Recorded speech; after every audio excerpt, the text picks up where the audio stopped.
आज की मेरी वीडियो है सुंदरकांड के पाठ का उस चौपाई से जब हनुमान जी लक्ष्मण जी को जीवित करने के लिए संजीवनी बूटी लाए तो राम जी ने उनकी कैसे प्रशंसा की। इसलिए आज मंगलवार है और हम हनुमान जी के सुंदरकांड के बारे में बताने जा रहे हैं। जब हिमालय से संजीवनी बूटी लेकर लक्ष्मण जी को जीवित करने के लिए हनुमान जी आए तो राम जी बहुत प्रसन्न हुए। उन्होंने उनको कहा, आप मेरे भाई की भांति हो। आपको उन्होंने जो था फिर हनुमान जी को अपनी छाती से लगा लिया और प्रभु राम जी ने कहा, उनकी इतनी प्रशंसा की कि आप मेरे भरत भाई के समान प्रिय हो। सहस्त्रों लोगों का चाहे यशोगान जैसे कर सकते हैं, उसी तरह हनुमान जी का गान जो है वो जितना भी किया जाए उतना कम है। उनकी प्रशंसा जितनी की जाए उतनी ही कम है, क्योंकि ब्रह्मा मुनि नारद शेष नाग यम कुबेर आदि जितने भी हैं उनकी महिमा नहीं की जा सकती।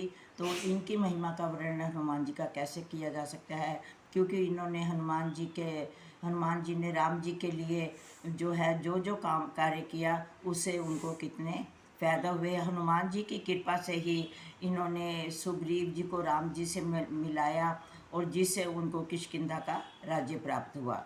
इसी प्रकार विभीषण जी जब प्रभु राम की शरण में आए तो उनको लंका का राज्य बने। इस सब में जो है वो हनुमान जी का रोल है। हनुमान जी ने इन सब की सहायता की।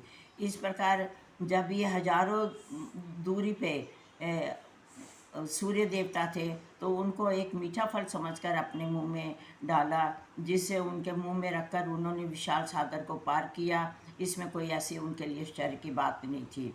इसलिए संसार के लोगों में जितने भी कठिन कार्य के थे वो सब आपने किए और जिससे उन्होंने सुंदरकांड के इस 5वें सोपान को खूब दर्शाया गया है। इसमें बताया गया है कि हनुमान जी ने क्या क्या काम किया और क्या क्या उनकी कितनी कितनी प्रशंसा की जाए वही कम है। इसलिए हनुमान जी का नाम सिर्फ ये एक्सप्लेन करने से कि उन्होंने क्या क्या किया उतना ही नहीं है। हमें गहराई में सोचे तो हम खुद हैरान होते हैं कि हनुमान जी जैसा भक्त राम जी का और कोई नहीं हुआ।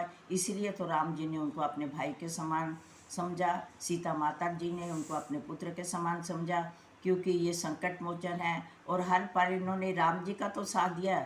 यदि हनुमान जी के भक्त भी हनुमान जी को अब मन से विश्वास से उनको याद करते हैं, उनका स्मरण करते हैं तो उनका भी बेड़ा पार हो जाता है। इसमें कोई ऐसे शक की बात नहीं है। इसलिए हमें हर समय हनुमान जी को याद करना चाहिए। जरूर नहीं कि मंगल और शनिवार को करो, जैसे हम खाना कभी भी खाते हैं सिर्फ टाइम फिक्स होता है। इसलिए हमें भी अपने दिन में कोई ना कोई समय निकाल कर प्रभु का नाम जपना चाहिए, प्रभु का जो है सिमरन करना चाहिए। प्रभु ही हर पल हमारे साई हैं। यदि हनुमान जी हमारे से खुश हैं तो राम जी अपने आप खुश हो जाएंगे। बाकी तो सब देवी देवताएं हैं ही। श्री हनुमते नमः, श्री हनुमते नमः।